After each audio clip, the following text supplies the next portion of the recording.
Përshëndetje të nderuar miq, në fund të kësaj jave do të kemi disa zhvillime që pritet të jenë të forta, ashtu si u ka paraemëruar opozita, duke filluar nga mbrëmja e sotme me protestën që do zhvillohet në bulevardin kryesor, pra dëshmorët e kombit përballë kryeministrisë nga Partia Demokratike. Ndërkohë që nga aktualiteti, sidomos nga drejtësia, zhvillimet kanë qenë të vrrullshme dhe të forta. Sot kishim zotin Erion Vedije në përballjen me prokurorin Olzdado, po gjithashtu java ka parë edhe betejë të tjera të cilat ne do t'i komentojmë me avokatin e njohur Fran Dashi, të cilin e kam të ftuar në këtë bisedë. Avokat, të përshëndes dhe të falenderoj shumë. Faleminderit për ftesën. I nderuar avokat, do ta nisim me protestën pasi fillon pas pak orësh. E sotmja do të jetë pa fjalë nga opozita. Ndoshta edhe fjalët kanë mbaruar. Kjo do të thotë që do ketë veprime. Fatkeqësisht 8 maj u njoftua nga Partia Demokratike, partia më e madhe opozitare, një protestë paqësore në bulevardin Dëshmorët e Kombit Tiranë. Fatkeqësisht edhe fati si ndihmoi sepse sot është ditë me shi, pasdite. Shiu është bereqet, avokat, varet si interpreton.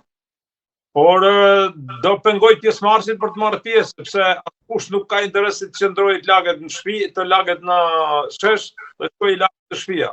Nëse do ishte kohë e mirë, besoj pjesëmarrja do ishte e mjaftueshme sipas opozitës, por koha e keqe për mendimin tim e pengon pjesëmarrje masive në këtë protestë.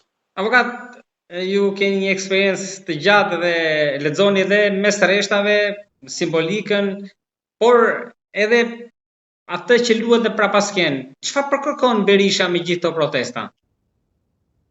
Berisha po kërkon të konfirmohet përsëri në krye të Partisë Demokratike, të qëndrojë në opozitë sepse e sheh vetin më komod në opozitë, edhe ata deputet Servila, Sahan Lepirsa, deputet Interesagji që rrinë pas tij, janë gjithë deputet listash. Ata kanë një rrogë mbi 5.000 euro, kanë të ardhura dhe përfitime personale qoftë nga telefonat, karburanti apo nga banesat që ata deputet që nuk banojnë në Tiranë, por normalisht flenë në Tiranë dhe rrinë në Tiranë shtëpiat veta, marrin edhe bonus. Dhe kjo është fati që ata kërkojnë të ndjek në çdo në parlamentare. Avokat, po si ka mundësi që nuk del një kundër Berishës aty një zë? Qa u bë me këtë gazmend bardhin? Pse u transformua kështu?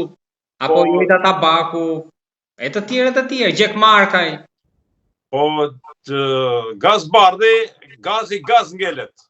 I jep gaz sipas interesit vet. Gaz bardhi ishte ai që denoncoi publikisht, edhe në strukturën e posaçme, sekretarin aktual të përgjithshëm Flamunokët, për një vil 700 sa mijë euro në të Gjiri Laxit. Nga i kuaj kallëzim penal. Pse hesh të gaz bardhi? Është deputet Interesagji. Aja ka pa më shumë herë, ja ka parë Lulzim Bashës se Sali Berishës. Lulzim Basha mbajti në nësqetull. Por Servilat dhe Sahan Lepirsit të tillë veprime bajnë. Jo ai, po që gjithë e shkorta e tij që rrinë për rreth tij, të gjithë janë Servila, janë Sahan Lepirsa. Asnjë deputet I listës mbyllur nuk I ke parë në betejë elektorale. Unë kam ndjekur nga afër, po nëpërmjet mediave, jo të rënë, fushatën e Jeta Tabakut. Mori mbi 20 e sa mijë vota. Fushatën e doktor po atë te doktorit të dytë, të voglit. Mehmeti. Mori vota të mjaftueshme. Cili deputet I listës mbyllur ishte në fushat? Përveç se u shfaq një pamje në vorë e Flamunokës dhe e Albana Vokshit, por t'ju thanë demokratëve që ne jemi në betejë dhe kriju një konflikt artificial kot në qendrën e votimit. Këta janë deputet listash, kanë interesat e tyre, vetëm shkojnë në para parlamentit, lej deputet të mosharanse, sa ata s'ka fjalë, nuk gjen fjalë për të folë për ta. Por deputet të opozitës shkojnë në oborën e parlamentit ditën që ka seancë plenar, shikoju mjetet, shikoju çantat, orat, syzet dhe kostumet që shkojnë. Aty pastaj vlerësoje se sa të varfër janë dhe sa të impenjuar janë për popullin opozitar, që su bjen në mend se ka popull opozitar askund, vetëm nëse interesat e tyre plotësohen, janë deputet interesagji. Ne kemi parë, në çdo betejë, në çdo miting Partisë Demokratike, ka patur konflikte, ka pas kundërshtim punojësve të policisë, hedhje me molotov, janë arrestuar fukarej. Kanë dalë para Po thonë, mund të ketë, ndoshta mund të shkojë edhe më tej asaj që ju thoni fukarejve, pra mund të imponohet me dhun. Normalisht i ndëruar gazetar duhet pish kafe turke, shohësh filxhanin si çfarë mund ndodhin, sepse janë gjëra të papritura. Jo, me që u kanë mbaruar fjalët e kanë fjalën. Këtu i kisha më shumë. Po fjalët ju kanë mbaruar atyre, s'kan fjalë tjetër për të folur. E fjala vetëm është 23 maj të konfirmohet Saliu kundër Berishës dhe dal kryetar partijet. Dhe ka kërkuar dhe ndihmë nga Komisioni Qendror për flet votimi dhe godi. Çfarë i don godia të votimit, të flet të votimit? Këtë të shënoj, këtë ka kundërshtar aty ai. Unë nuk do të mbroj mazhorancën në kategorike, sepse e gjithë mazhoranca kanë ngel në dyrë të spakut, s'do t'i mbroj fare, por të paktën disi opozitar që mazhorancën e akuzon për vjedhje votash, ti brenda subjektit tënd, nuk respekton statutin. Statuti yt e ka. Nëse humb zgjedhjet e përgjithshme, duhet jap çdo rregje. Pse s'jep çdo rregje Sali Berisha? Ka aset Partia Demokratike sa dush. Ka elementari Partia Demokratike sa. Unë Ervin Saliani nuk dua ta mbroj, nuk e njoh fare, vetëm nëpërmjet mediave. Asnjëherë në jetën time takuar se kam. Ervin Saliani është një burgos politik, i cili u burgos vetëm për Partinë Demokratike të Shqipërisë. Shkoi në moshën 34-5 vjeçare. Cili nga deputet të Partisë Demokratike sakrifikoi, aq sa sakrifikoi Ervin Saliani. Nëse Partia Demokratike ka një hero të heshtur, sot të vdekur, ka qenë deputeti Azem Hajdari, vigani i demokracisë dhe i Partisë Demokratike. Ai ka qenë ndër kryetarët e parë të Partisë Demokratike dhe që nga natënishi, Partia Demokratike nuk një kryetar më simbolik dhe më të fuqishëm se ish deputetin e ndjer Azem Hajdari. Kurse sot, Ervin Saliani është një kandidat më të pranuar në Partinë Demokratike, moshëre, heroj i gjallë i Partisë Demokratike, i cili mund ta merrte PD-n për ta drejtuar në fushatat elektorale të ardhshme. Pra, ai u skualifikua pa asnjë lloj shkaku dhe asnjë lloj arsye. Dhe të gjithë kandidatët e Partisë Demokratike që kanë pretenduar për të kandiduar dhe nuk janë dhe janë refuzuar, do i këshilloj ati drejtojnë gjykatës. Dhe betejën gjyqësore do ta fillojnë, do ta fitojnë dhe kaq punë do t'i qenë për zgjedhjes së kryetarit Partisë Demokratike, ashtu siç ka vazhduar që në 2021 në për gjykata. Avokat, edhe diçka të fundit kam për këtë çështje. Ku e shikoni fundin e Partisë Demokratike? Fundi i Partisë Demokratike do ngelet në opozitë në zgjedhjet parlamentare, mund në zgjedhjet e pushtetit lokal, mund të marrë 7 deri në 10 bashki, do vinë zgjedhjet e përgjithshme në 2029, në 2029 Dr. Berisha shoh 85-86 vjeç, me të largua Berisha nga Partia Demokratike do kthehet në një shoqat. Dhe aty do hyj grindja, do hyjnë problemet dhe konfliktet se kush përqen i pari në Partinë Demokratike. Pra Partia Demokratike do të pushojë se ekzistuari ditën, do të pranojmë dhe këtë, do pushoj se ekzistuari ditën se Sali Berisha largohet nga drejtimi i Partisë Demokratike Shqipërisë. Por unë e kritikoj Dr. Berishën për një fakt, duhet lejon të gare. Duhet ta lejon të gare. Qoftë 2, 3, 4 kandidat. Nëse do merrte njëri 3 vota, tjetri 7 vota, mos jep të mundësi vetvetes për të legalizuar një padrejtësi në subjektin që ai drejton që në vitin 1992. Pra i thon 34 drejton Partinë Demokratike të Shqipërisë. Është kampion. Avokat, edhe nga pjesa tjetër, gjërat duken qetë, por nuk janë aq roz, edhe po i mban pushteti lidhur. Derisa ai ka 3 mandate në parlament, ka edhe 3 mandate tjera të Partisë Socialdemokrate që shkon në 86.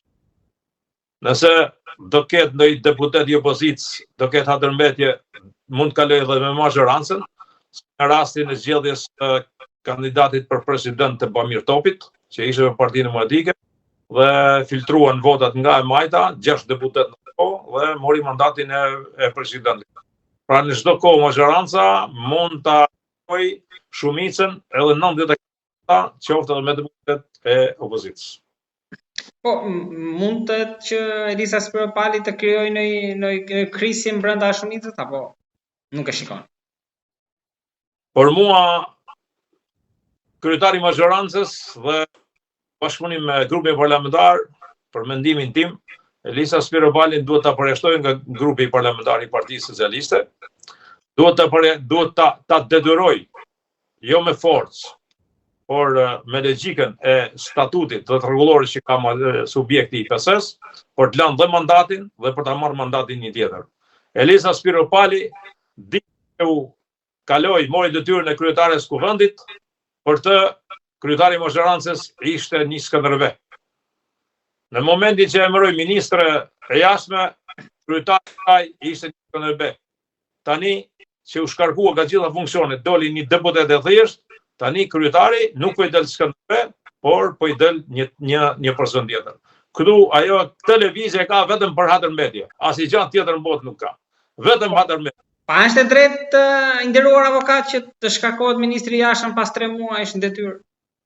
Ministri i jashtëm mund shkarkohet edhe brenda 3 ditë, varet se çfarë shkelje ka kryer në marrëdhënie me partnerët ndërkombëtar, se kot nuk është shkarkuar. Ju mendoni që nuk qëndrojnë këto inatet mes grave brenda partisë? Ajo nëse është burrëresh, unë do i bëj thirrje ta bëj transparent shkakun e shkarkimit. Ajo din shkakun pse është shkarkuar. Bëje transparente para shqiptarëve. Ky është shkaku që kryetari im i majorancës më shkarkoi. Dhe pastaj ta lënë dorë shqiptarëve ta vlerësojnë qëndrimin e saj. Me përjashtimin edhe me heqjen e mandatit u treguat shumë i ashpër, vetëm spakut mbetet pa i thënë gjë që ta marr. Nëse zonja Spiropali ngelet në kuadrin e mesazheve në Facebook, ajo s'është asgjë tjetër përse do mbaj mandatin deri 2029-ën, dhe në 2029 këtu do jemi, as brenda se listë Partisë Socialiste s'kan për ta lejuar me hy, jo me dalë. Ai ka mbyll karrierën politike ajo një herë mirë, për në subjektin që ajo po aderon. Vetëm nëse krijon ndonjë subjekt tjetër politik, për cilën nuk e di nëse do ta krijoj apo çfarë emri mund t'i vaj. Për ju, Spiropali e ka mbyllur karrierën, po Balluku e ka mbyllur dosjen, apo i shpëtoi një masë më të fortë? Apo ndoshta mund kemi ndonjë surprizë? Tash unë jam në një pozicion shumë vështirë, se të flas për sistemin e drejtësisë, i thon 42 vite, eksperiencë, djerës dhe mund, me të mirat dhe me të këqijat e mia, me uljet dhe ngritjet e mia, që kam dhënë kontribut në jurisprudencën shqiptare. Drejtësia sot, po e shohim, është në ditën më zezë saj. Menduam që do ketë një drejtësi të re, një drejtësi që shqiptar do marrin drejtësi, por jo ndodhi kundërta. Çdo ditë shkolla e magjistraturës po përfitet nga mediat që po dërgojnë student, ish gjyqtar dhe ish prokuror dhe ish deputet, të cilët pa merit po marrin nota dhe po marrin të drejtën e studimit magjistraturës. Shkolla 2 vjeçare e ish Partisë Punës e hap në Laprak para viteve 90, që po të përroj shkollën 2 vjeçare të Partisë të Institutit Marksist-Leninist në Laprak, shkoje deri në sekretar komitet, sekretar i parë, kryetar komitetit ekzekutiv, deri në kryetar kopadive apo sekretar byroje, apo sekretar i komitetit partisë. Edhe shkolla magjistraturës është barës me i shkollën 2 vjeçare të Partisë Punës. Asnjë vlerë tjetër nuk ka. Nëse nesër një prokuror ose një gjyqtar që del nga shkolla magjistraturës 7 apo 28, pa më thuaj se parafsie dhe mundësie mund ketë që të vijet përballë një avukati i cili ka një eksperiencë për 20-25 vite apo 30 vite fushën e jurisprudencës. Pra do jetë një diferencë shumë e largë midis pozicionit gjyqtarit dhe pozicionit avokatit. Pra, avokat, në këtë rast për zonjën Balluku, për ta thënë më thjesht e më troç, mund kemi një rikthim apo ja hodhi paq? Jo, zonja Balluku ka rrugë gjatë. Nëse ajo u pengua për të mos u ekzekutuar vendimi i strukturës posaçme, nuk ju miratu kërkesa për heqje mandati dhe për të marrë një mas tjetër sigurimi, të siguroj se së shpejti struktura posaçme do të mbledh fakte dhe prova për cilën është në një rrugë shumë të gjatë, të rrugë pa kthim. Siç e dëgjojmë nga mediat, një nga prokurorët, nëse s'gaboj, drejtuesi i strukturës posaçme, i përmbledhi dhe duke caktuar pathuajse një masë dënimi rreth 35 vitesh, nëse s'gaboj. Pra, se drejtuesi i strukturës posaçme ka bërë një deklaratë publike të tillë, ajo do ketë shumë rrugë gjatë. Por është edhe një problem që shumë veta nuk e di. Mund të hetohesh në gjendje të lirë, 1 vit, 2 vite, 3 vite, por dhe mund të arrestohesh. Kemi rastin e zotit Tahiri. U hetua në rreshpije, u hetua në lirë, në shkallë të parë, u hetua dhe në apel po në gjendje të lirë, dhe u arrestuan sa gjyqit. Kështu që këtë fat mund ta kenë edhe shumë veta të tjerë, të cilët po hetohen nga struktura posaçme.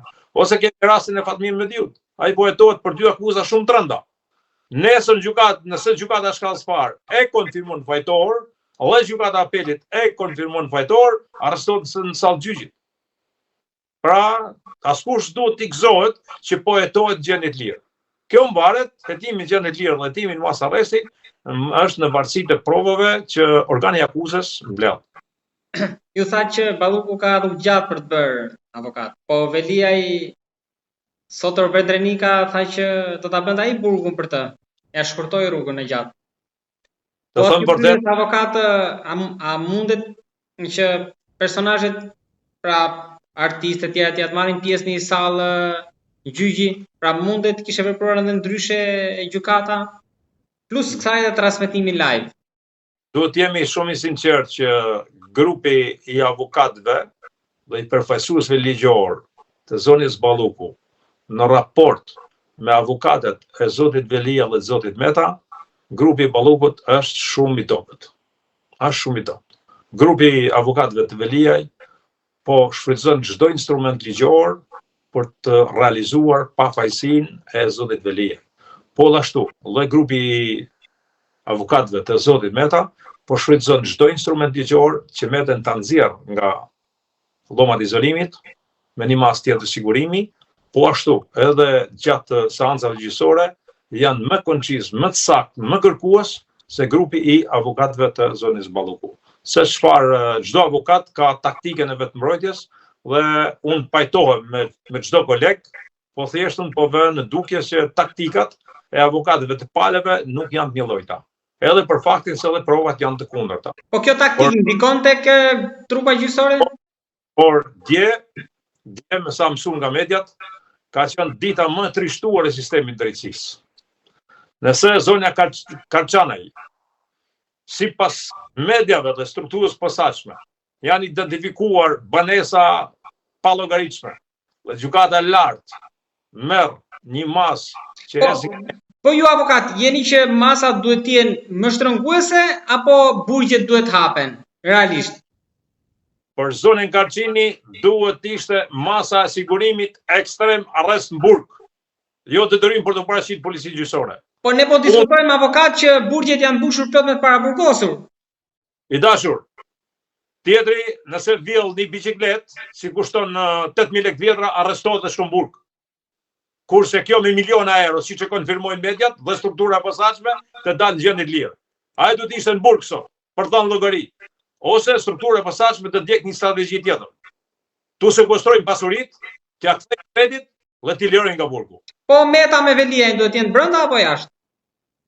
Përderisa zonja Karçinaj dje i ka njerëz zëvendësuar masa sigurimit nga arrest shtëpi në detyrim për të paraqitur policinë gjyqësore dhe ndalim për dalje jashtë shtetit, automatikisht strukturat e posaçme të gjykata kundër korrupsionit duhet t'ju zëvendësojnë një orë më parë masat e sigurimit, si zotit Veliaj, si zotit Meta dhe zotit Beçja. Duhet t'ju zëvendësojnë masat e sigurimit. Dje ka qenë dita më e zezë e drejtësisë shqiptare. Nëse unë do isha prokurori që do të isja në strukturën e posaçme, zonën Karçinaj, të siguroj që do të kisha filluar procedimin penal për treshën gjyqësore gjykatës lartë që i ndryshoi masën e sigurimit. pa pyetur askënd, vetëm ligjin dhe kushtetutën. Të mbahet tjetri për një biçikletë që ban 8.000 lekë treja, të mbahet në burg dhe personazhet e tjerë të botës krimit me miliona euro, kjo e vën në pikë pyetje reformën drejtësi dhe ecjen e drejtësisë ose besueshmërinë e publikut tek drejtësia. Avokate, diçka të fundit kam për situatën e kriminalitetit.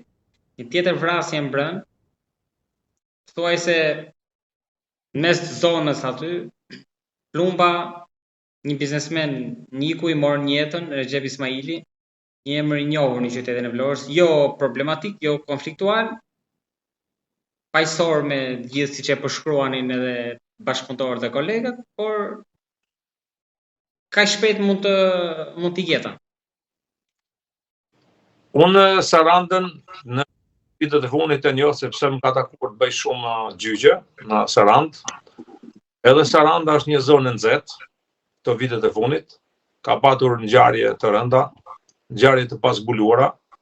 Policia për i kohë rekord vazhdoi dhe zbuloi arsyet dhe shkaqet dhe autorët. Për këtë ka një falënderim nga ana ime si avokat strukturat e policisë së Sarandës, po ashtu edhe strukturat e drejtësisë, gjithmonë në drejtimin e prokurisë.